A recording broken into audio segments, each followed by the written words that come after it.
अब देखिए, ध्यान दीजिए, जिनके पास में सेगमेंटेशन है ना, उनके पास में सारे ये फीचर है। ओके, सेगमेंटेशन वाले एनिमल कौन से हमारे पास में, मेटामेरिक सेगमेंटेशन वाले। सबसे पहला मेटामेरिक सेगमेंटेशन का एग्जांपल है एनेलिडा फाइलम, उसके बाद में आर्थ्रोपोडा फाइलम, उसके बाद में कॉर्डेटा। इन तीनों के पास में, एनेलिडा, आर्थ्रोपोडा, कॉर्डेटा के पास में क्या ऑर्गन सिस्टम लेवल ऑर्गेनाइजेशन नहीं है।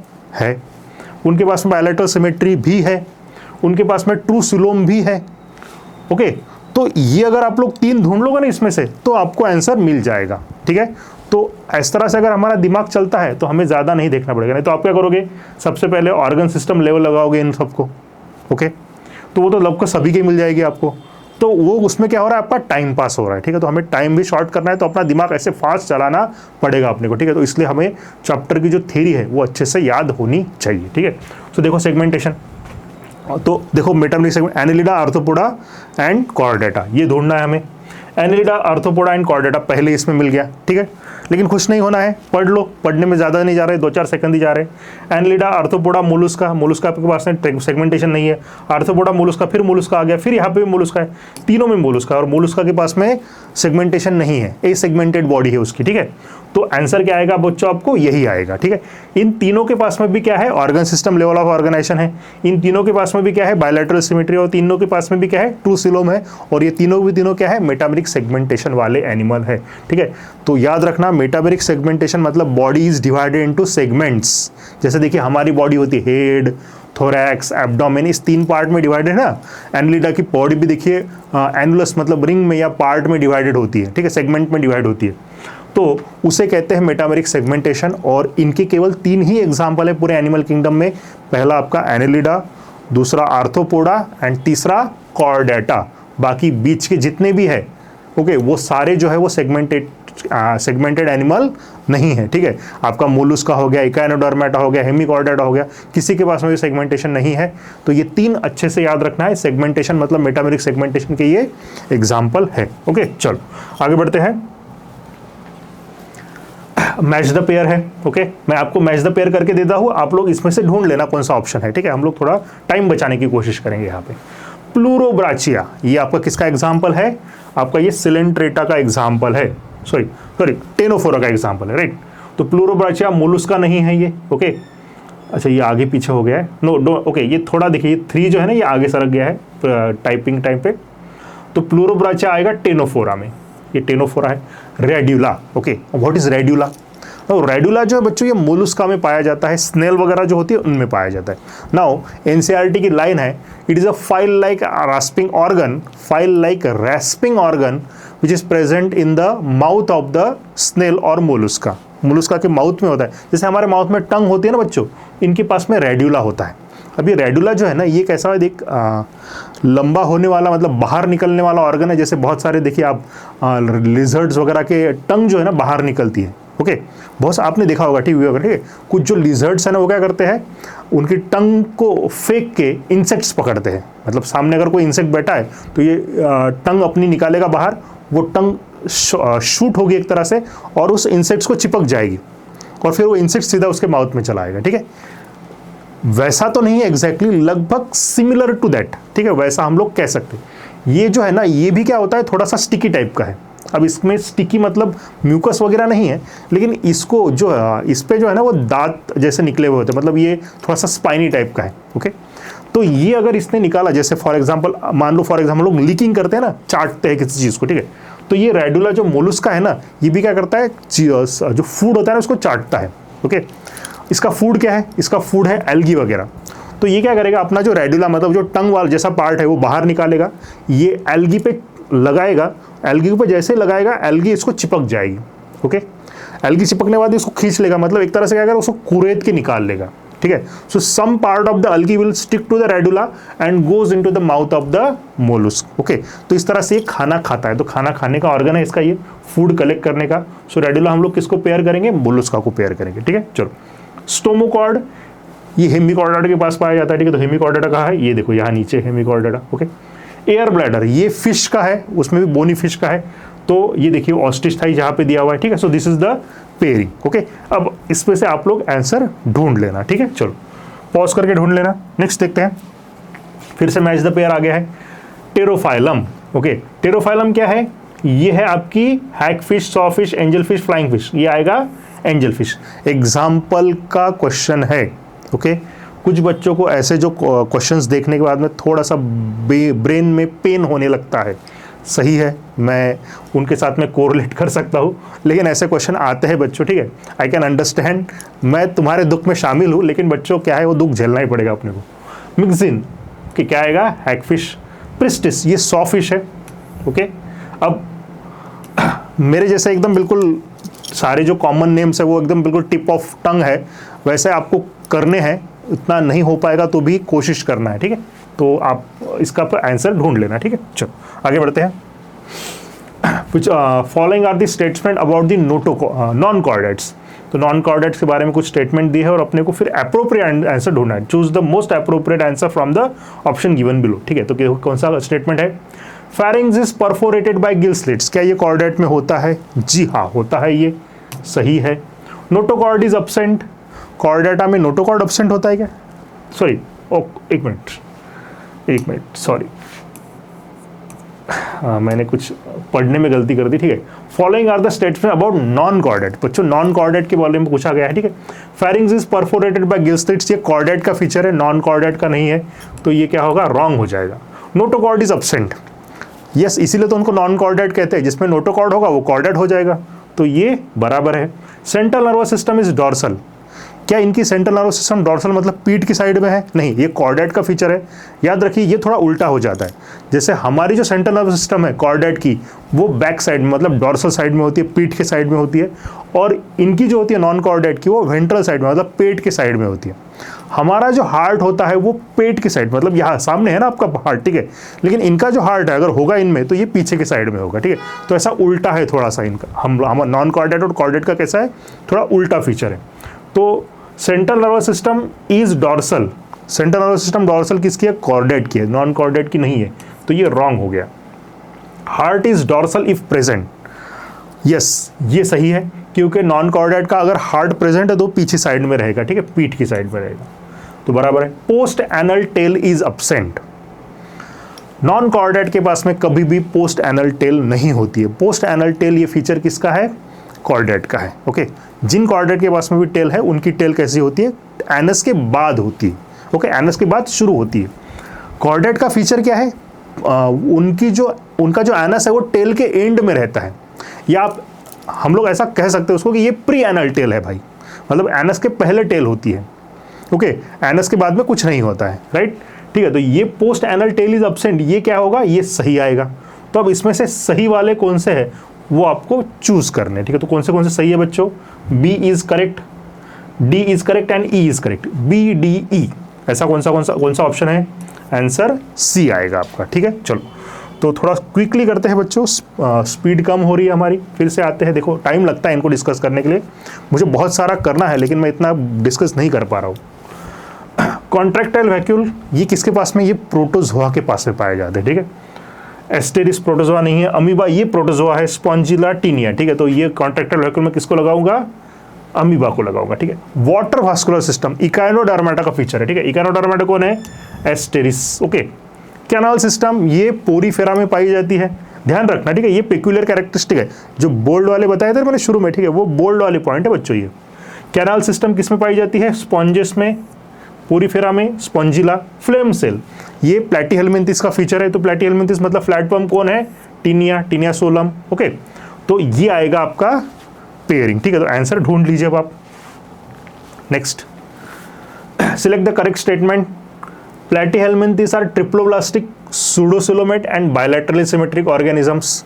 क्या प्लैटीहेलमिन्थिस ट्रिप्लोब्लास्टिक है सर? सूडोसिलोमेट है क्या? नहीं, वो एसिलोमेट है, तो रॉन्ग हो गया। बायलैटरल सिमेट्रिक ऑर्गेनिज्म, बायलैटरल तो है लेकिन ये एक फीचर रॉन्ग हो गया, तो इस स्टेटमेंट को क्या करेंगे, गलत करेंगे अपन, ठीक है। Ctenophora reproduce only sexually and fertilisation external, सही है। ओके, एनसीईआरटी की लाइन है सीधी सीधी, ठीक है। ये in tapeworm fertilisation is internal but sexes are not separate. Okay, ये भी सही है। Ctenophora are exclusively marine, diploblastic and bioluminescent organism, ये भी सही है, एनसीईआरटी का ही है, ठीक है। In sponges fertilization is external and development is direct, direct नहीं होती है स्पॉन्जेस की, इनडायरेक्ट होती है, लार्वा के थ्रू होती है, रॉन्ग हो गया। ओके, तो correct answer from the option given below, हमें चूज करना है करेक्ट आंसर। कौन सा करेक्ट है, बी है, सी है और डी है, बी सी डी, आंसर आएगा आपका ऑप्शन डी। ठीक है, आगे बढ़ते हैं। Select the correct statement with reference to chordate. Chordate के रेफरेंस में क्या सही है? Presence of mid dorsal solid double nerve cord. Solid double ये क्या है? ये कॉर्डेट की नहीं, ये नॉन कॉर्डेट की फीचर है। डबल नहीं होता, अपने पास सिंगल होता है और वो भी हॉलो होता है। गलत हो गया। Presence of close circulatory system. Chordate के पास में क्लोज होती है क्या सर्कुलेटरी सिस्टम? सही है, सही होती है। Presence of paired pharyngeal Gill slits, ये भी होता है फीचर कॉर्डेट का। प्रेजेंस ऑफ डॉर्सल हार्ट, पीछे डॉर्सल पीठ की तरफ, नहीं ये रॉन्ग हो गया, ये नॉन कॉर्डेट में होता है। ट्रिप्लोब्लास्टिक सूडोसोलोमेट एनिमल्स, क्या कॉर्डेट ट्रिप्लोब्लास्टिक है? यह सूडोसोलोमेट है क्या सारे के कॉर्डेट? नहीं, कोई कॉर्डेट सूडोसोलोमेट नहीं है, सारे के सारे ट्रू सोलोमेट है। तो ये भी स्टेटमेंट क्या हो गया? रॉन्ग हो गया। अब इसमें से आपको करेक्ट आंसर ढूंढना है। तो करेक्ट कौन से है बच्चों? सेकंड है, थर्ड है, बस दो ही है, सेकंड एंड थर्ड। तो आंसर आएगा आपका बी। ओके, चलो नेक्स्ट क्वेश्चन देखते हैं। The unique mammalian characteristics are. Mammals की यूनिक, अब यूनिक वर्ड बहुत इंपॉर्टेंट है यहाँ पे, ठीक है? सिर्फ कैरेक्टरिस्टिक नहीं होनी चाहिए, वो कैसे होनी चाहिए? यूनिक होनी चाहिए। अब यूनिक का मतलब क्या सर? ये बात उनकी यूनिक है, मतलब ये उनमें ही पाई जाती है और किसी में पाई नहीं जाती है। ओके, मतलब ऐसा फीचर जो केवल मैमल ही शो करते हैं, दूसरे जो एनिमल्स है, रेप्टाइल हो गया, एव्स हो गया, वगैरह वगैरह हो गया, फिशेस हो गई, वो नहीं शो करेंगे। ठीक है, उसे हम लोग क्या कहेंगे? यूनिक फीचर कहेंगे। ध्यान दीजिए अभी, हेयर्स, हेयर्स, ठीक है, ये हेयर्स, तो ये हेयर्स मैमल्स के यूनिक है क्या? हाँ, मैमल्स के यूनिक है, ठीक है, और किसी के पास में पाए नहीं जाते। ठीक है, बर्ड्स के पास में, रेप्टाइल के पास में, इनके पास में एक्सोस्केलेटन हेयर्स का नहीं है। ओके, तो ये हो गया। टिम्पैनिक मेम्ब्रेन, टिम्पैनिक मेम्ब्रेन मतलब ईयर के अंदर जो होता है ना, कान का पर्दा जिसे अपन कहते हैं, ठीक है, ईयर ड्रम कहते हैं, ठीक है, वो टिम्पैनिक मेम्ब्रेन। ये मैमल के पास होती है क्या? जी हाँ होती है। क्या दूसरों के पास होती है? दूसरे किसी के पास में? हाँ होती है। ये उसके पास में भी टिम्पैनिक मेम्ब्रेन है, हमारी तरह ही। रेप्टाइल्स के पास में भी है। ओके, देन आपके एम्फीबियन के पास में भी है। तो ये कोई यूनिक फीचर हुआ क्या? क्योंकि तो सबके पास ही है, तो यूनिक नहीं हुआ है। ठीक है, ये मैमल का यूनिक फीचर नहीं हुआ है। Mammary glands, yes, mammary glands are unique to mammals. Mammals के पास ही मेमोरी ग्लैंड होती है और किसी के पास नहीं होती है। लेकिन इस पहले ऑप्शन में क्या है ना, ये टिम्पैनिक मेम्ब्रेन की वजह से ये ऑप्शन मुझे लगता है कि सही नहीं आएगा। दूसरा पढ़ते हैं। हेयर्स, चलो है, सही है। पिन्ना, पिन्ना मतलब ये एक्सटर्नल ईयर, ये है ना, ये कान, ठीक है, इसको कहते हैं पिन्ना। क्या ये मैमल्स के पास ही होते हैं? किसी दूसरे के पास में होते हैं क्या? सोचिए थोड़ा सा। जी हाँ, ये केवल मैमल्स के पास ही होते हैं, बर्ड्स या फिर किसी और के पास में पिन्ना नहीं होते हैं। ठीक है, तो ये यूनिक फीचर हो गया। देन मेमोरी ग्लैंड, अभी हमने देखा कि ये तो यूनिक फीचर है। तो सर इसमें तीनों के तीनों भी मिल रहे हैं, तो क्या ये आंसर है? जी हाँ, हो सकता है, लेकिन आपको आगे भी एक बार देखना है। ओके, ऐसे क्वेश्चन में प्लीज बी केयरफुल। हम लोग जो एनालाइज कर रहे हैं क्या वो सही है, वो प्रॉपरली एकदम मतलब शांत दिमाग से, और हड़बड़ी नहीं करनी है। ठीक है, hairs, pinna and indirect development. Mammals कभी इनडायरेक्ट डेवलपमेंट करते हैं क्या? बिल्कुल नहीं, ये तो रॉन्ग हो गया। तो कोई मैमल्स इनडायरेक्ट डेवलपमेंट नहीं करता है, तो ये फीचर ही नहीं है उनका, तो यूनिक फीचर का तो सवाल ही पैदा नहीं होता। ठीक है, तो ये ऑप्शन नहीं आएगा। Pinna, monocondylic skull and mammary gland. ठीक है, देखो थोड़े डिप क्वेश्चन है ये। ठीक है, हमें ये फीचर जो है ना, सारी चीज़ें पता होनी चाहिए। मोनोकोंडाइलिक स्कल, ये जो फीचर, ये दोनों तो है मैमल के, ये है क्या? What is mean by monocondylic skull? ये जो अपना स्कल होता है ना, ये हमारे वर्टेब्रल कॉलम के ऊपर रखा हुआ है, मतलब ये वर्टेब्रल कॉलम है और ये उसके ऊपर स्कल रखा हुआ है। ठीक है, अब जो स्कल रखा हुआ है ना, तो जहाँ पे ये स्कल फिट होता है वहाँ पे कोंडाइल्स होती है। ओके, जैसे हमारा अगर स्कल उठा के देखोगे आप लोग ऐसे, ठीक है, हाँ अपना नहीं, जो स्केलेटन है उसका देख सकते हैं। ठीक है, अपना कैसे उठाएंगे? तो स्कल उठाने के बाद में यहाँ नीचे देखोगे, ये स्कल उठाया मैंने ऐसे, यहाँ पे नीचे जहाँ से स्पाइनल कॉर्ड निकल रहा है वहाँ पे एक होल होता है अपने स्कल को, उसे कहते हैं फोरामेन मैग्नम। और उस फोरामेन मैग्नम के साइड पे दो खांचे होते हैं, दो स्पॉट्स होते हैं, लोकेशन होते हैं, या फिर अटैचमेंट की जगह होती है। ठीक है, उसे कहते हैं कोंडाइल्स। हमारे केस में उसे कहते हैं ऑक्सीपिटल कोंडाइल्स। ओके, और वो दो होती है, और उस दो कोंडाइल के भरोसे पे हमारा जो स्कल है वो स्पाइनल वर्टेब्रल कॉलम के ऊपर रेस्ट करता है और ऐसे आगे आगे मूव करता है। ठीक है, ये जो मूवमेंट है ना, ये उसी ऑक्सीपिटल कोंडाइल्स के ऊपर होती है। लोकोमोशन में जो जॉइंट्स है उसमें ये आता है। ओके, तो हमारे यहाँ पे दो कोंडाइल्स है, एक कोंडाइल नहीं है। जिनके पास में एक कोंडाइल होगी उनका स्कल क्या होगा? मोनोकोंडाइलिक होगा, लेकिन मैमल्स के स्कल में कितनी होती है, 2 कोंडाइल होती है, तो हमारा स्कल क्या होगा, बाइकोंडाइलिक या डाइकोंडाइलिक हो जाएगा। ठीक है, तो ये फीचर मैमल का नहीं है। ओके, तो ये भी ऑप्शन गया, ये भी गया, क्योंकि इसमें क्या लिया है, इनडायरेक्ट डेवलपमेंट लिखा है। ये तो हमने टिम्पैनिक मेम्ब्रेन की वजह से निकाल दिया, तो आंसर क्या आया बच्चों आपका, ये आया। ठीक है, अच्छे से एनालाइज करना है और फिर आंसर निकालना है। नेक्स्ट क्वेश्चन की तरफ बढ़ते हैं। Which of the following animals, in which of the following animals digestive tract has additional chambers like crop and gizzard? Okay? तो ये जो क्वेश्चन है बच्चों, इसमें क्रॉप गिजार्ड लिखा है। अब आपको ये पता होना चाहिए कि crop and gizzards are the organ of digestive system of birds, ये बर्ड्स के। ओके, तो जो यहाँ पे बर्ड है उसको आपको टिक करना है, सिंपल सी बात है। ठीक है, बस ये बात अगर आपको पता है तो ये आंसर निकलेगा, अगर ये आपको बात पता नहीं है तो फिर आपको ये क्वेश्चन छोड़ना ही पड़ेगा, क्योंकि दूसरा कुछ दिमाग लगाने जाओगे तो गलत ही करके आओगे। ठीक है, क्रॉप गिजार्ड वैसे कॉकरोच में भी पाए जाते हैं, लेकिन यहाँ पे कॉकरोच का कोई एग्जाम्पल दिया नहीं, इंसेक्ट्स का कोई एग्जाम्पल दिया हुआ नहीं है। ठीक है, बुफो मतलब आपका फ्रॉग, बैलेनोप्टेरा मतलब व्हेल, ये एम्फीबियन है, ये मैमल है, और बैंगरस ओके ये मतलब रेप्टाइल। ठीक है, तो ये तीनों भी नहीं है, ये एम्फीबियन है, ये मैमल है और ये रेप्टाइल है। ठीक है, तो ये तीनों के पास में भी क्रॉप गिजार्ड नहीं होते। कैटला, कोलुम्बा एंड क्रोकोडिलस, कैटला मतलब फिश, कोलुम्बा मतलब बर्ड, पीजन, इसके पास होता है क्रॉप गिजार्ड, क्रोकोडिलस मतलब रेप्टाइल, इसके पास में नहीं होता है, तो ये ऑप्शन भी गया। पैवो बर्ड है, पिस्टैकुला बर्ड है, क्रोवस क्रो ये भी बर्ड है, तो ये हो सकता है, लेकिन चौथा भी पढ़ लो भाई अभी, क्रोवस, कोलुम्बा एंड कैमिलियन। कैमिलियन क्या है बच्चों, ये एम्फीबियन सॉरी रेप्टाइल है। ओके, तो आंसर आपका क्या आएगा, सी आएगा, क्योंकि ये तीनों ही क्या है, पूरे के पूरे बर्ड है, बाकी सब में कोई ना कोई दूसरा घुसा हुआ है। Right, next, given below are two statements. अच्छा, ये असर्शन रीजन है, फेवरेट क्वेश्चन हमारा। ओके, जिसका सबको डर लगता है। राइट, कोई डरने की जरूरत नहीं है, assertion reasons are not that much fearful जितना हम लोग उसको समझते हैं। ठीक है, मैं आपको कुछ टेक्निक बताता हूँ, वो टेक्निक आप लोग याद रखिए, आपके असर्शन रीजन अच्छे से सॉल्व हो जाएंगे। ठीक है, आई गारंटी यू। ठीक है, लेकिन याद रखिए असर्शन रीजन के लिए आपको जिस टॉपिक पे वो पूछा गया है ना, वो टॉपिक आपको अच्छे से पता होना चाहिए, उसके सारे कंसेप्ट आपको क्लियर होने चाहिए। ये क्वेश्चन जो होते हैं वो एनालिटिकल टाइप के होते हैं, आपको वो एनालिसिस आप तभी भी कर पाओगे जब उस चीज़ को अच्छे से जानते हो। अगर उस चीज़ को जानते ही नहीं हो तो क्या एनालिसिस कर लोगे, है ना।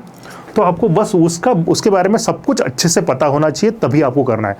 And if you are doubtful ना, देन रिस्क मत लो, क्योंकि आप निगेटिव ही करके आओगे। ओके, सो प्लीज़, और कैसे अप्रोच करना है, कैसे सॉल्व करना है, वो मैं अभी बता देता हूँ आपको। देखो ध्यान दो, इसमें 2 स्टेटमेंट होते हैं, एक होता है असर्शन, एक होता है रीजन। ओके, अब सबसे पहले आपको क्या ढूंढना है, सबसे पहले आपको दोनों स्टेटमेंट पढ़ने हैं अलग अलग। ओके, पहले असर्शन पढ़ लो और ये चेक करो कि क्या ये स्टेटमेंट सही है या गलत है। सही है गलत है पहचान लिया हमने, सही है या गलत है जो भी है हम पहचान लिया। ठीक है, फिर उसके बाद में असर्शन को भूल जाओ, दिमाग से निकाल दो, फिर रीजन पढ़ो। ओके, रीजन को पढ़ने के बाद में उसको देखो कि वो सही है या गलत है। अगर वो सही है तो सही है, गलत है तो गलत है। ठीक है, जो भी हमने फाइंड आउट कर लिया। ठीक है, अब हमारे पास में दोनों पता है हमें कि असर्शन सही है या गलत है, रीजन सही है या गलत है, ये हमको दोनों पता है। अब देखिए, अगर असर्शन और रीजन दोनों भी अगर आपके सही है तो या तो आपका आंसर आएगा ए या बी। ओके, मतलब आपका आंसर ये आ सकता है, assertion and reason are correct and reason is the correct explanation of assertion, ये आपका आंसर आ सकता है, जो 1 होता है। दूसरा होता है assertion and reason are correct but reason is not the correct explanation of assertion, ये होता है बी। ओके, और अगर आपके असर्शन रीजन में से कोई एक गलत है या दोनों गलत है तो फिर आपका आंसर सी और डी में से कोई आता है। ओके, अब अगर इन दोनों में से दोनों गलत है या कोई एक गलत है ना, तो आंसर निकालना बहुत इजी है। उस टाइम पे 90% केसेस में हमारा आंसर गलत नहीं होता है। ठीक है, सही हो जाता है हमारा। लेकिन अगर इन दोनों में से दोनों भी सही है तो फिर 50-50% चांस हो जाते हैं। ठीक है, हमारे ऐसे क्वेश्चन जो है ना बच्चों, या तो हमारे सही आते हैं, 50% चांस होता है सही आने का, 50% चांस होता है गलत होने का। ठीक है, अब गलत क्यों होता है, इस सब का मैं रीज़न और कैसे इसको ढूंढना, ये जो ट्रिकी चीज़ जो है ना, कि अगर दोनों स्टेटमेंट सही है तो उसका आंसर कैसे ढूंढना है, उसको करेक्ट इस पर कैसे आना है वो मैं आपको बताऊंगा। लेकिन पहले मैंने मेंशन किया है कि you should know the concept properly. जो क्वेश्चन जिस पे पूछा गया है, जिस टॉपिक पे, वो टॉपिक आपका अच्छा होना चाहिए, ठीक है। तो देखिए अभी आपको क्या करना है, अगर दोनों स्टेटमेंट सही है तो फिर कैसे निकालना है, ए है बी है। तो आपको क्या करना है, फिर से असर्शन पढ़ना है, ओके। अब असर्शन रीजन दोनों आपको कंटिन्यूअस में पढ़ना है। बस क्या करना है, असर्शन पढ़ने के बाद में बोलना है बिकॉज, और फिर रीजन पढ़ना है, ओके। असर्शन, बिकॉज, रीजन, ऐसे अगर आप पढ़ लोगे और पढ़ने के बाद में दिमाग में सोचना है कि क्या जो मैंने पढ़ा है अभी उसका कुछ मीनिंग निकल रहा है, वो सही लग रहा है, मेरे दिमाग को पट रहा है। तो अगर आपके दिमाग को पट रहा है तो आंसर आएगा ए, और अगर आपके दिमाग को वो पट नहीं रहा है, अटपटा सा कुछ लग रहा है, गलत लग रहा है, तो क्या आएगा, आपका आंसर बी आएगा, ठीक है। बस इतना सिंपल है ये, ओके। लेकिन प्लीज़ एक नोट बता रहा हूँ आप लोगों को, ठीक है, या प्रिकॉशन, कॉशन बता रहा हूँ, डोंट